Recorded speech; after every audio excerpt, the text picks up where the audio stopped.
Welcome to Season 2, Episode 8 of the Thursday Show. I am Paul Miles, your host. We've been going through a series on Genesis, and today we will discuss Genesis 3, 9 through 15. In the questions and answers section, we will discuss some questions about genders and tattoos.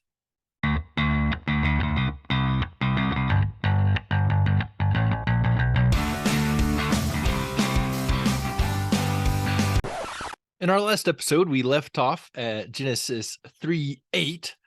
I will read Genesis 3:8 and 9. Then they heard the sound of the Lord God walking in the garden in the cool of the day, and the man and his wife hid themselves from the presence of the Lord God among the trees of the garden. Then the Lord God called to the man and said to him, "Where are you?" Now, God is omniscient. That means he is all-knowing. He knows everything. Yet he asks a question. He will ask a series of questions here, actually.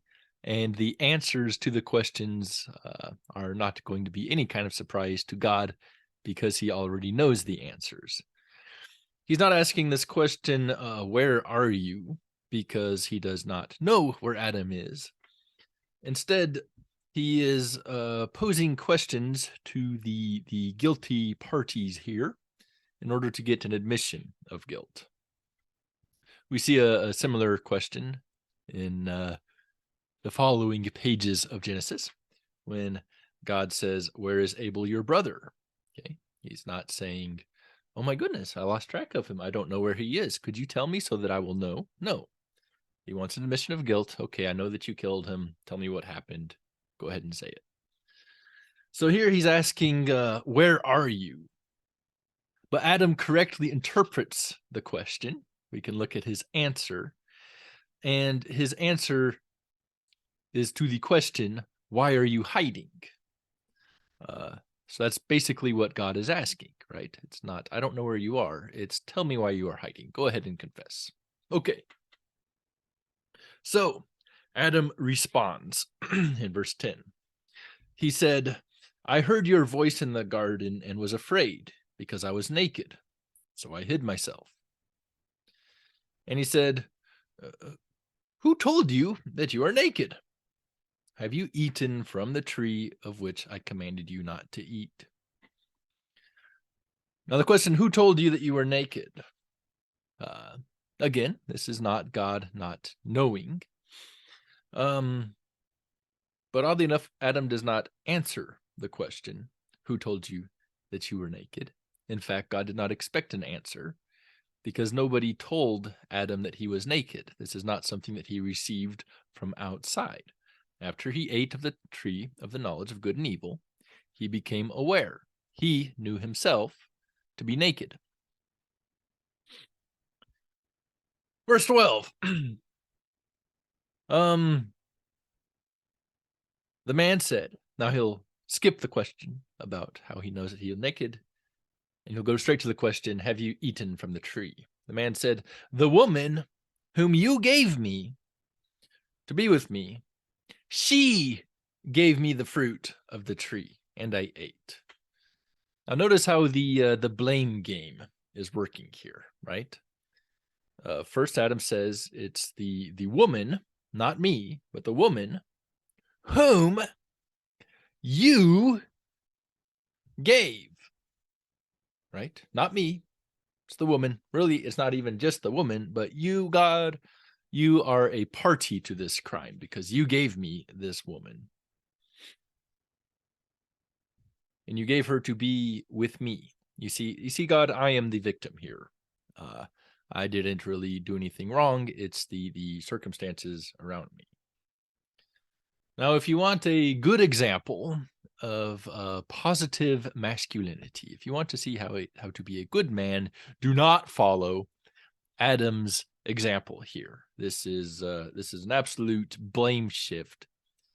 He is unwilling to confess up front as God would have him to do. Okay. Then the Lord God said to the woman, verse 13, what have you done? And the woman said, the serpent deceived me, and I ate. Now, by the way, notice that these are not false statements, right? The woman did give the fruit to Adam.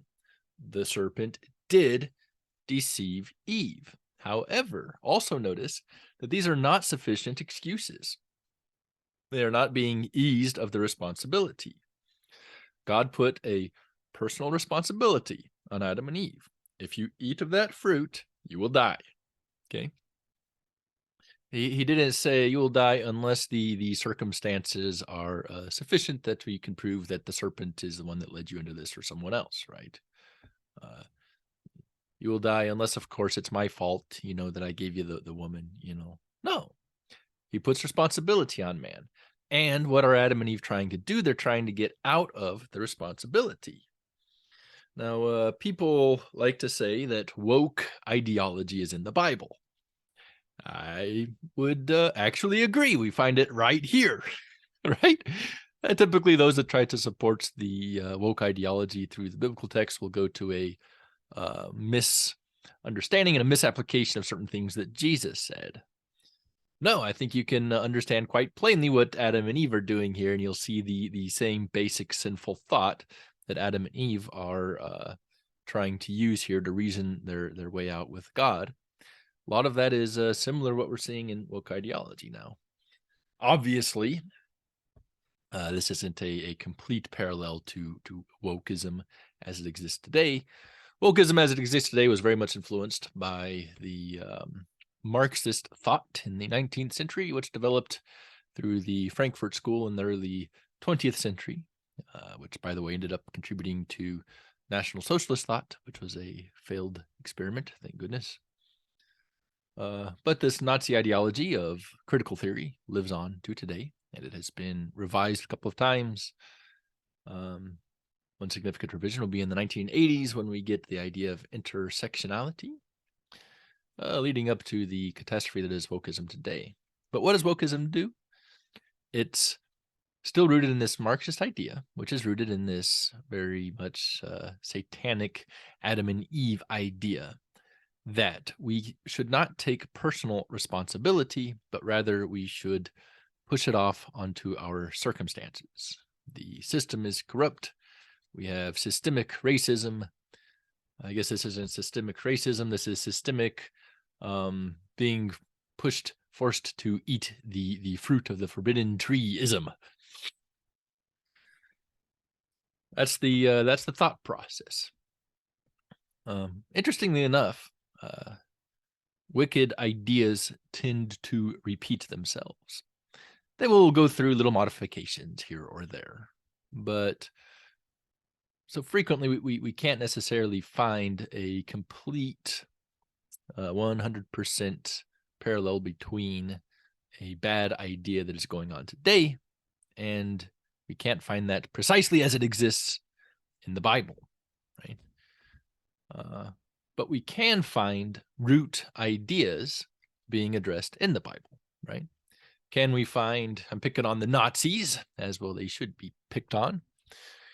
National Socialism had a very anti-Semitic bent to it, and they were pro-Aryan. They had a particular race that they were trying to promote while being anti-Semitic. Okay, can we find this ideology that the white race is superior amongst thinkers, the enemies in the Bible? No, but we can find anti-Semitism in the Bible, right?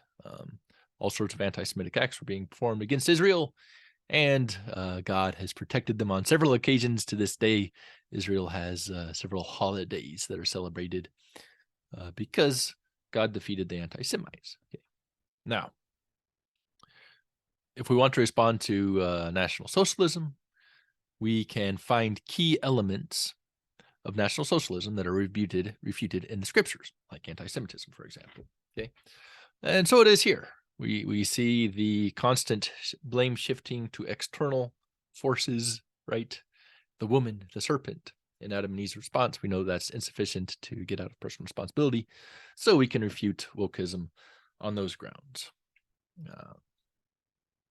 Very easy to do in a lot of situations. Postmodernism, for example, right? You should do what seems right to you, right? Your truth is your truth. My truth is my truth. what's right for you is right for you, blah, blah, blah, blah, blah, blah, blah. Well, we see in the post-fall era, leading up to the global flood, that people were doing what was right in their own eyes. Okay? It's disaster. Same thing in the book of Judges, right? Constant apostasy, because people want to do what's right in their own eyes instead of following the absolute standard of truth and right and wrong. Okay, so often the Bible is a good source to see how God has interacted with evil ideas, and we can find the same roots of these evil ideas in the roots of evil ideas that are today, and we can build defenses based on the scripture by using that kind of an approach. Okay, so that was the court, if you will. God has addressed Adam and Eve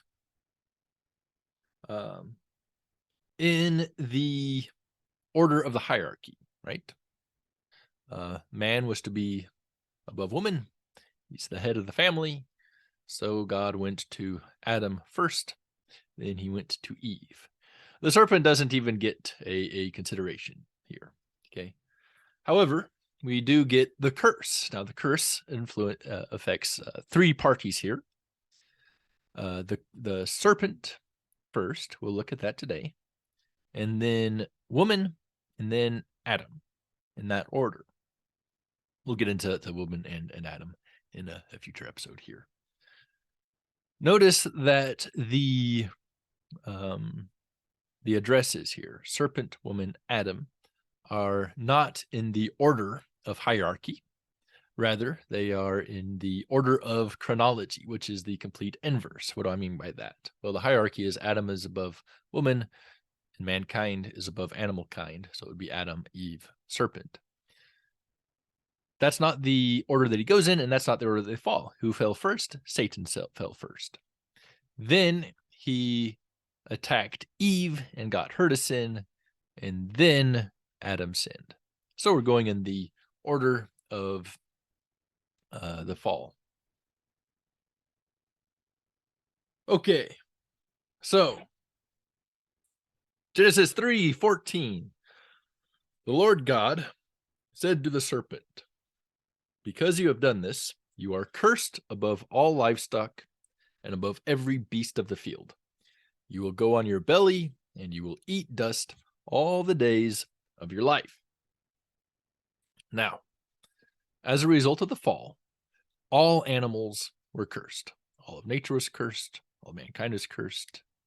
But we see here that the serpent receives extra curses. He was cursed above the two categories of animals that we saw created on day 6. Do you remember what they were? There were the livestock and the beasts of the field. Of course, in Genesis 1, we see the term the beast of the earth rather than field. Synonymous here. Okay, what's the difference between those two? The livestock are the animals which man could domesticate for his own purposes, right? Perhaps pack or draft animals, for example. While the beasts of the field are those that live out and about, right? The serpent is presumably a beast of the field. Of course, we don't know what the serpent looked like before the fall, so maybe he wore a saddle and carried Adam around. I doubt that, though. Okay, regardless, the serpent is cursed above all those animals. Now, in later Revelation, we are going to learn that the serpent was Satan. So why would God curse the animal when it is Satan who did the deed, right? Satan possessed the serpent. Why is the serpent the one getting hurt here? I mean, animals are not moral agents, are they? Well, no, they are not. However, animals were created for man's benefit. Okay, you see this in the order of creation, the blessing of Adam and Eve.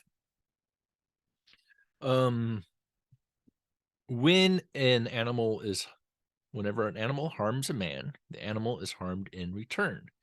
We see something interesting in the Mosaic Law. If a beast injures a man, then the beast is put to death. Okay. This is a bit different from another law that we see. So let's take a look at Exodus 21, 23 through 25. Speaking of men injuring fellow man.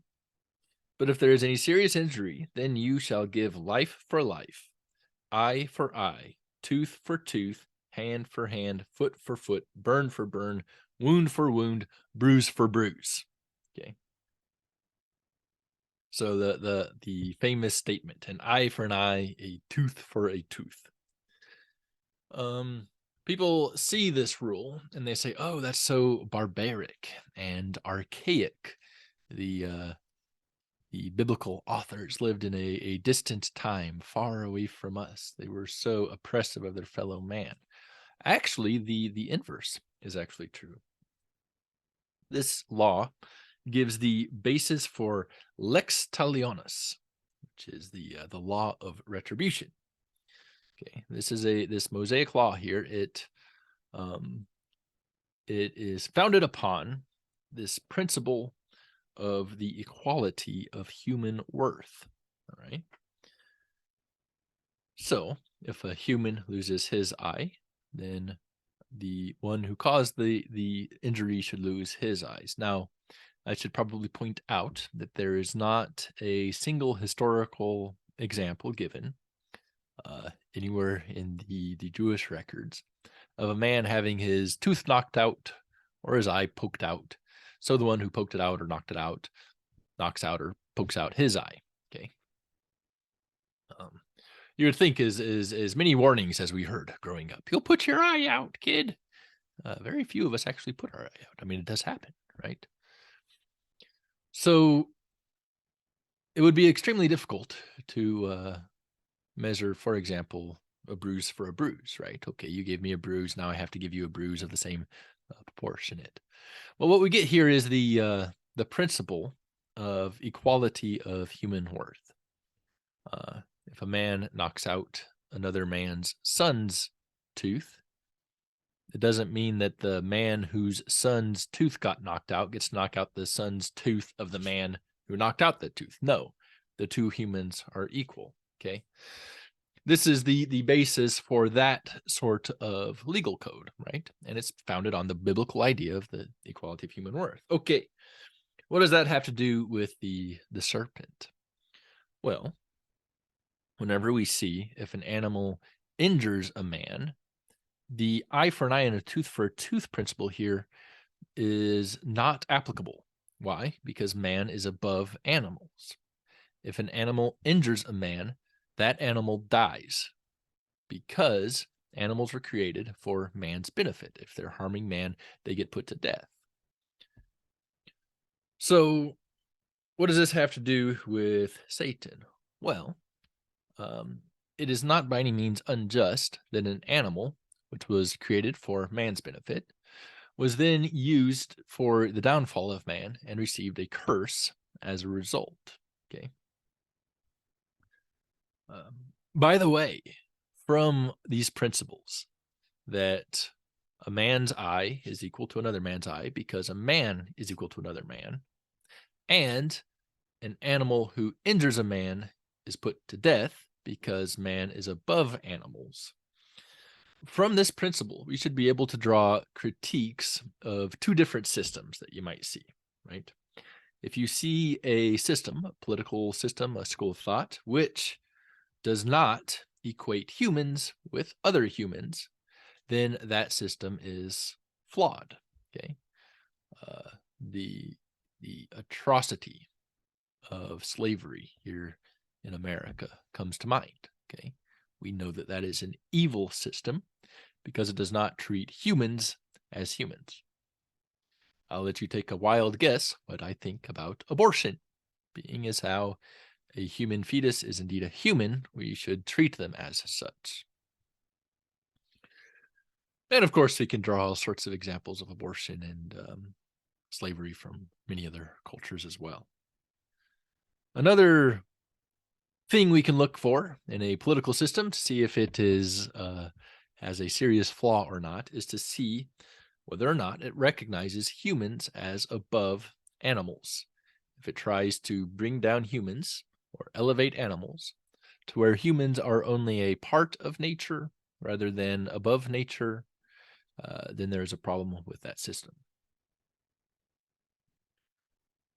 Okay, back to the serpent and his curse. You will go on your belly. Okay. We don't know what the serpent originally looked like. I like to theorize, but we must always remember that our theories are worth as much as they weigh, right? Which absolutely nothing. So we don't know what he looked like originally, but apparently it was not the way he is now, wandering around on his belly. It's interesting. He wanted to be above man, but now he is put below man. As low as he can go, right? Slithering around on the ground. Even moles, if you think about it, they dig around in the dirt, having their fun little mole time. They can come out of their holes and still walk around on all fours, right? Not the serpent. He's got no legs. He's stuck on the ground. It also says that the serpent will eat dust. Now, where does the serpent's nutrition come from? Well, it comes from eating animals, right? This, by the way, is a post-fall convention. There's no reason to think that animals were eating each other prior to sin because there was no death prior to sin. Now, it talks about you will eat dust. There is a similar expression to lick dust. This is an idiom that means to suffer defeat. We see this in a couple of occasions in the Bible. Psalm 72:9. May those who dwell in the wilderness bow before him, and his enemies lick the dust. Another expression for being defeated. Isaiah 49:23. Kings shall be your foster fathers, and their queens your nursing mothers. They shall bow down to you with their faces toward the ground and lick up the dust of your feet. And you shall know that I am the Lord, for those who wait for me shall not be ashamed. Okay. So 2 examples of human enemies being subdued. And the term for that is lick the dust. Now, let's look at one more here. Micah 7:17. This in the context is in reference to Israel's enemies. They will lick dust like the serpent. Like crawling creatures of the earth, they will come shuddering from their lairs. They will turn in dread to the Lord our God, and they will not be afraid of you. And they will be afraid of you. Okay, now notice that he is connecting the defeat of the enemies here, this subduing them. He's using the term lick the dust, which he is connecting to the serpent. Okay. So the serpent eats or licks the dust because he was subdued at this curse in the fall. He's being humbled in this particular manner. So today we see snakes slithering around, and they are creepy, man, scary stuff. But the fact that they're slithering around below us here should remind us that God has cursed them because of the temptation and fall. Okay, so whenever you walk out into nature, you should remember, as a human, you are above nature. It might be scary, right? If you see a big grizzly bear coming at you, I would not advise to tell him, look here, Mr. Grizzly Bear, I'm a human. You need to follow my instructions and go ahead and back down. Okay. That I don't think would work very well according to all of the guides that I've read on how to address bears, right? It's because we're living in a fallen world right now. Likewise, whenever we see a serpent, we should remember we are above the serpent, first of all, because he is an animal. He is slithering on the ground because he deceived our ancestors, Adam and Eve. And this should be a constant reminder of God's authority over all. He is the creator. He was able to put the serpent in that situation. It's quite an amazing thing if you think about it. Looking around at the nature around us and remembering the effects of the fall and the flood that we'll get to here in a bit. Now you're probably thinking, oh, Paul, you grumpy fundamentalist Christian, don't you know snakes don't eat dust? You just said it. They eat animals. Actually, snakes do eat dust. The snake has an organ that's called Jacobson's organ. It is used for detecting different kinds of chemicals, kind of like how we have the organs in place for smell and taste. Snakes have this Jacobson's organ that does a similar thing. Now, this particular function works like so. The serpent sticks out his little forked, creepy tongue, and he flicks dirt into his mouth. He kind of tastes it using Jacobson's organ, and the tongue carries the dust samples back, and they sense it to figure out the things that snakes figure out, kind of like we figure out things by smelling, right? All right, next verse, Genesis 3:15. I will put enmity between you and the woman, and between your offspring and her offspring. He will bruise your head, and you will bruise his heel. There are several interpretations to this passage, and they can't all be right. So let's take it element by element here. So the word for offspring that the modern English version translates is zera, which means seed. It is singular in both cases, but with different possessive suffixes. So it could be translated as, I will put enmity between you and the woman, and between your seed and her seed. So, who is the seed of the serpent, and who is the seed of the woman? All right, the seed of the woman is the Messiah. Why doesn't God say that enmity is between the serpent's seed and Adam's seed? Well, the Bible traces genealogy through the men, right? You can look through all the genealogical records. It's always this guy, son of that guy, son of that guy, son of that guy, right? Not the woman. Now, there's a notable exception in Genesis 16:10, okay? The angel of the Lord is speaking to Hagar, who had her son Ishmael by Abraham, okay? What does the text say? I'll read from the King James because it sticks to the seed convention. And the angel of the Lord said unto her, I will multiply thy seed exceedingly, that it shall not be numbered for multitude.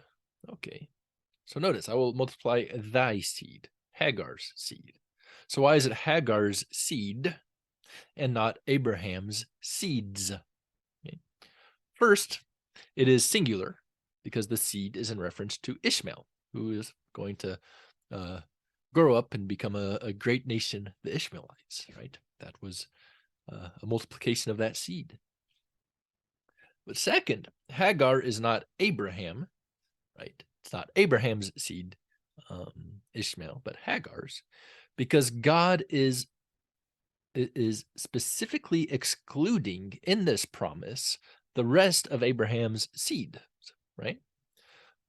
Abraham's other son, Isaac, is not part of this, okay? So this is restricted simply to this lineage. Okay, likewise, we get back to Genesis 3:15. God is speaking of Eve's seed, the seed of the woman, not the seed of Adam. What does that tell us? It tells us that Adam is being excluded here, okay? Now, later in Isaiah 7:14, we'll find out that the Messiah will be conceived in the womb of a virgin. Well, yeah, that makes sense. It's going to come from the woman, but not from a man. That means somehow or another that conception has to be done without a man. So we find out that it'll be done with a virgin. So the Messiah is not going to have a human father. Okay, piece of cake. So the deity of the Messiah, right? The supernatural origin, it's developed there in Isaiah, yeah, but it's first hinted to here in Genesis 3:15, which is the first messianic prophecy. All right, so the woman's seed is the Messiah. This is the easiest and the most important of the two seeds. Unfortunately, there are certain theologians who are trying to diminish this and get away from the messianic implications. That's nothing but eisegesis, starting with your preconceived notion that you want to get away from the Messiah here and pushing it into the text. It doesn't work. Sorry about that. All right, so we have resolved the seed of the woman. So who is the seed of the serpent? Also, when does he bruise the Messiah's heel? And when is his head bruised? All right, so bruising a heel is a pretty big ouchie. I'm sure we've all done this. You hurt your heel, it really hurts to walk after that. But the bruising of the head is a fatal wound, right? You stomp a snake's head in, that's it, he's done for. So we can conclude that the bruising of the Messiah was at his death on the cross, right? Pretty easy to see here. Now, Christ's death was not permanent because he's resurrected now, but the effects of his death are indeed permanent, right? The sin debt has been paid once and for all. As for the serpent's seed and the crushing of his head, theologians have gone in some different directions here. Now, some have concluded that since the resurrection, some have concluded that the resurrection of Christ was the death blow to Satan, right? This assumption, this idea has two assumptions that we may be able to call into question. The first assumption is that the resurrection is the death blow, and second is that the seed is Satan, right? The idea being that when Jesus was resurrected, that was a death blow to Satan.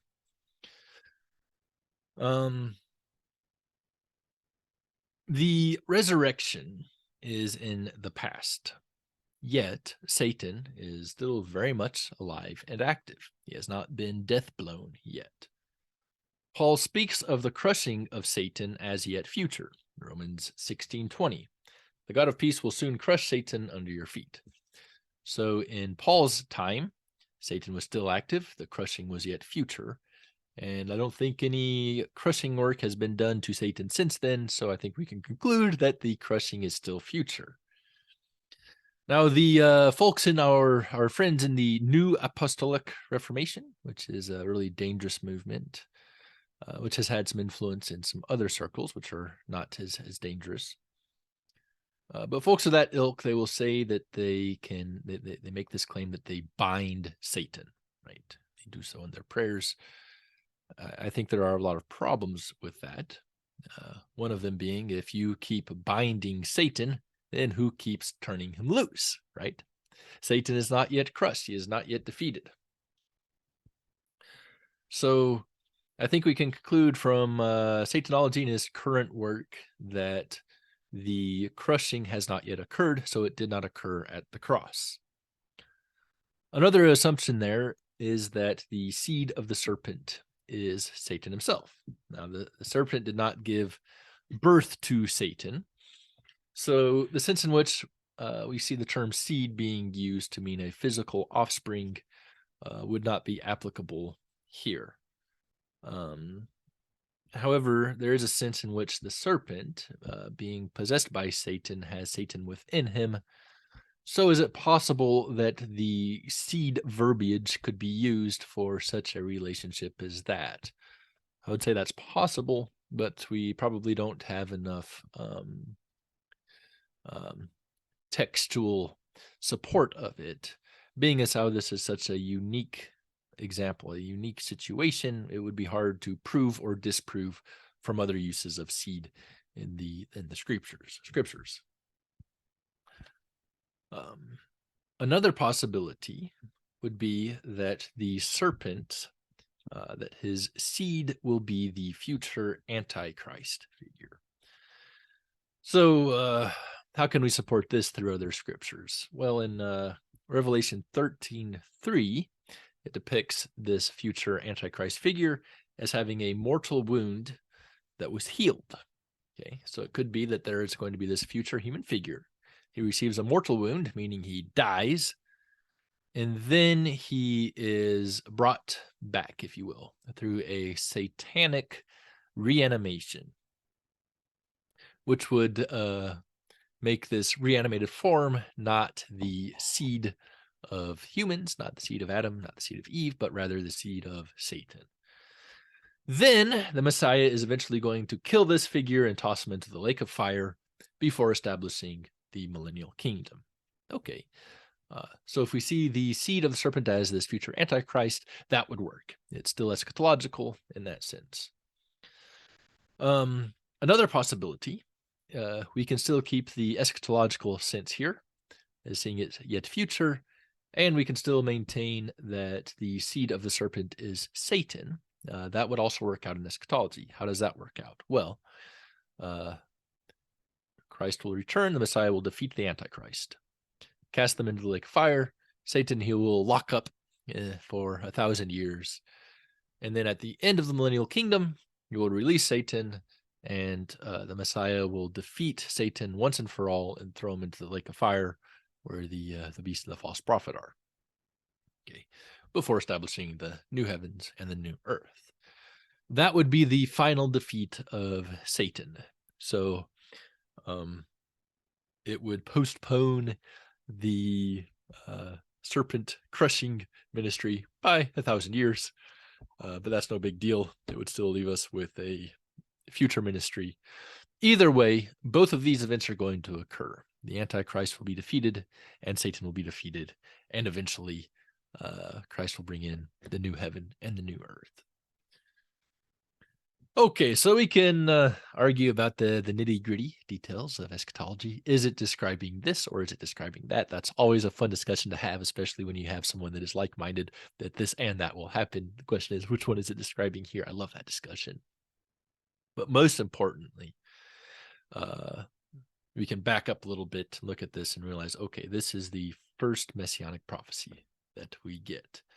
It is also what we call the proto-evangelium, the proto-gospel, the first gospel, the first presentation of this messianic hope and our deliverance to the eventual new heavens and the new earth.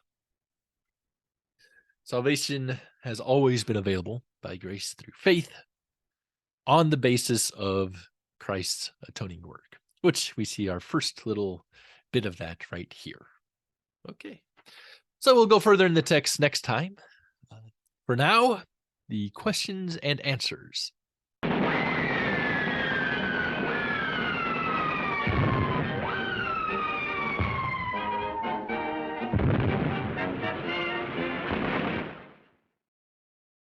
We have a question from Anna from Colleen.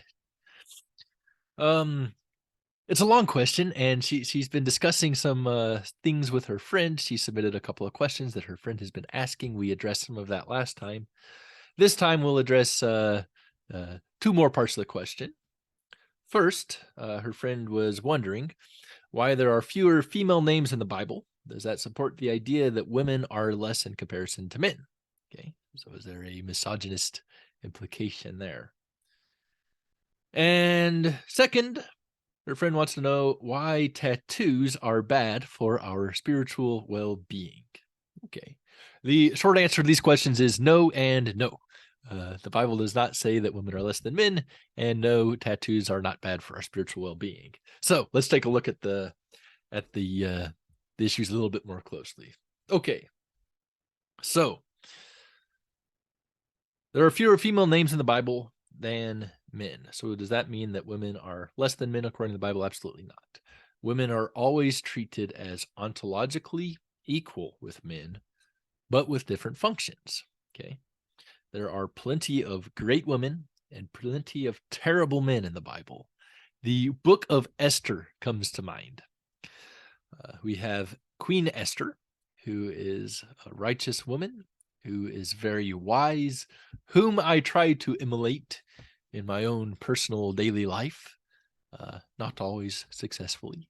I think Queen Esther is great. Her ability to keep her mouth shut and have patience and to speak out at the right moment to the right people. It's wonderful. Esther is an absolute heroine. Compare her to Haman of the same book, wicked Haman, who tried to inflict a genocide against Israelites, right? Haman is a bad guy. There's a holiday, Purim, where Israel celebrates the victory over Haman. And it has become a tradition to read the book of Esther aloud in Hebrew. And every time the word Haman comes up, everyone gets a noisemaker and makes a lot of noise because Haman's the worst. We're going to blot his name out, right? There's no way you would say that just because Haman is a main figure of the Bible, of the book of Esther, that he is somehow superior to Esther. Absolutely not, right? So we have wonderful women and evil men. We also have good men and bad women, right? What does the Bible prescribe? Ephesians 5:25. Husbands, love your wives, just as Christ also loved the church and gave himself for it. Okay? We see this principle of servant leadership, right? Christ was willing to die for us. Christ is the ultimate servant leader. It happens that wherever Christian principles of marriage are being practiced, women live significantly better lives as compared to where marriage is corrupted somehow or another. The most famous corruption of marriage, of course, is the non-servant leadership role, where the husband is a despot over his wife. That is not the biblical model. By the way, servant leadership can work in any situation where you have leadership, right? Women can practice this in the workplace, at home, right? If a mother has a servant leader relationship with her children, if she wants what's best for the children and she gives herself to the children and they're growing, that does not negate the fact that the children are to honor their mother. It does not negate the fact that the children must obey the mother. Okay? And I don't think I know anyone off the top of my head that would say otherwise with regards to the mother-children relationship. Same thing in the workplace. Businesses that have leaders that follow this servant leadership model, they're going to do better than if they have a despot model of leadership. Unquestionably, right? Who doesn't love a servant leader? This is what the Bible is calling for. Okay. So this idea that the biblical patriarchy is some kind of evil oppressing to women, absolutely not. That's not the case. Okay, second question. Why are tattoos bad for our spiritual well-being? I don't think they are, not biblically speaking. Now, I say this, I have no tattoos myself, which makes me a bit of a unicorn. As someone with the history that I have, most people in my ilk could be all sorts of inked up. I have some friends from the army. I mean, oh my goodness, you would be hard pressed to find a single square inch of skin on some of my friends that's not totally inked up. It looks great too. Not all of them. Sometimes I've seen some tattoos where I'm like, okay, that was an error. Funny thought. I actually thought about getting a tattoo back when I was in the army.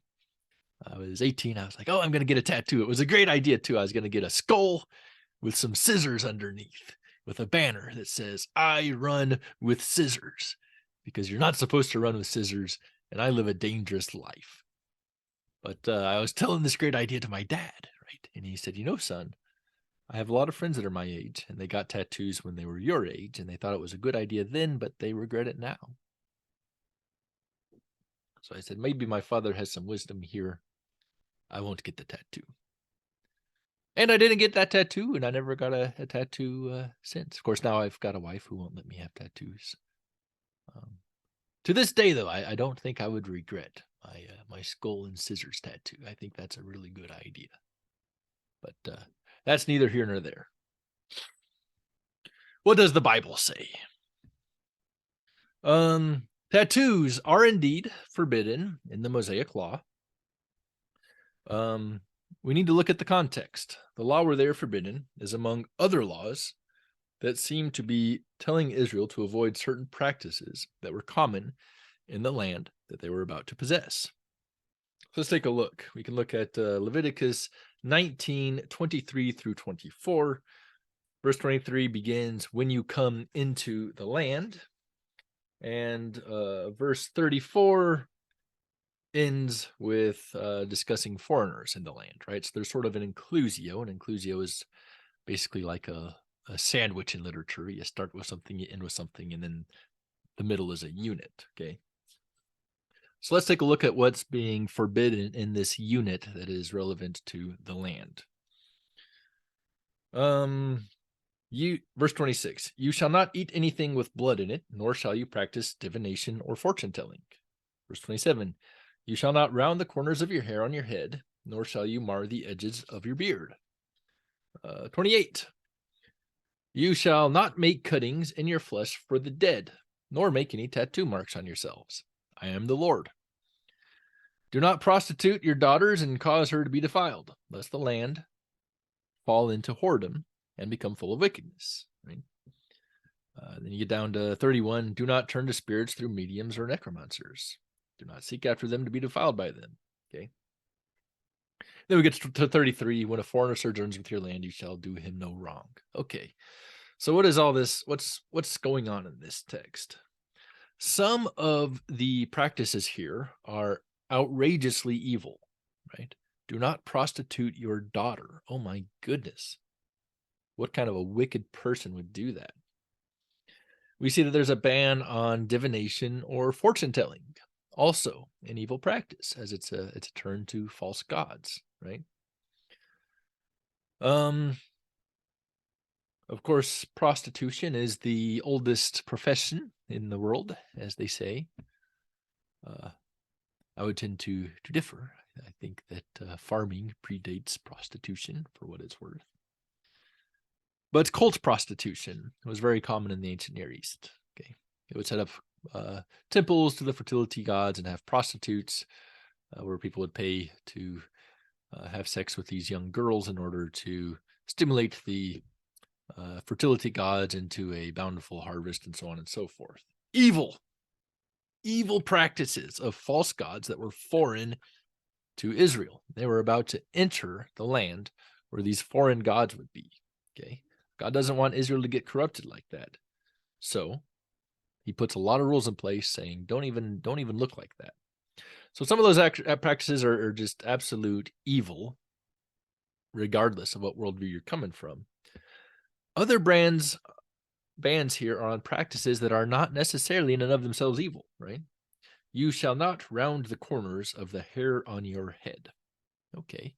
Is there a reason prior to this why people could not have whatever haircut they wanted, right?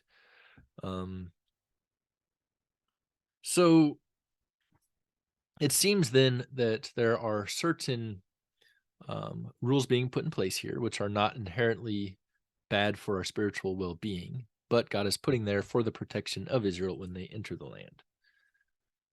All right, Leviticus 19:28. You shall not make any cuttings in your flesh for the dead. Okay, well, that's evil. That is obviously a cultic practice. And the verse continues, nor make any tattoo marks on yourselves. That seems to be related to the first part of the sentence, right? It seems that cuttings in your flesh for the dead and having tattoo marks on yourselves, they were both related to doing it for the dead, which is an evil practice for a false religion.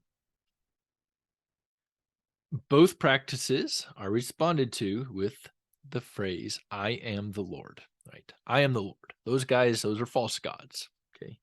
He says, I am the Lord, by the way, 6 times in Leviticus 23 through 34. All this within an inclusio about living in the land, which we see beginning in 23 and ending in 34. So I think that we can see here that God wanted Israel to be a nation that was separate, not only in behavior, by not making cuts in your flesh for the dead or getting tattoos for the dead, but also in appearance, right? Hence the ban on certain haircuts that I think we can suppose were probably common amongst those in the land, or having tattoos, which would have been common, I imagine, getting tattoos for the dead. So don't get those appearances. The difference of appearance between Israelites and the others, God went so far as to tell them to circumcise the males, which I would understand to be a separation of Israeli males from the non-Israeli males, something that the Israeli woman would remember every time they had sex. Oh, this man is of the Israeli lineage which God has set aside. Okay, that's Israel. The church is not Israel. The church is not under the law. The church does not have a certain land that it is to be in, to be separate from the nations. We are to be in the world, but not of the world. We are to be from the different nations. We are to be reaching the different nations, not trying to seclude ourselves off. So the whole issue of haircuts and beards and circumcision and tattoos is not part of the Christian way of life. It's not banned, right? We don't have to circumcise our young. Likewise, I think we can say that we can shave our beards and our heads, and it is fine to get tattoos, though not necessarily wise if your wife is opposed to it.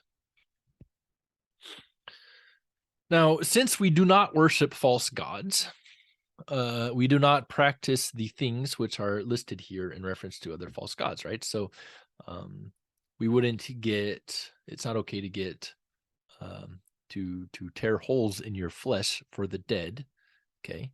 Necromancy is still forbidden. We're still serving the same God. We're not serving false gods.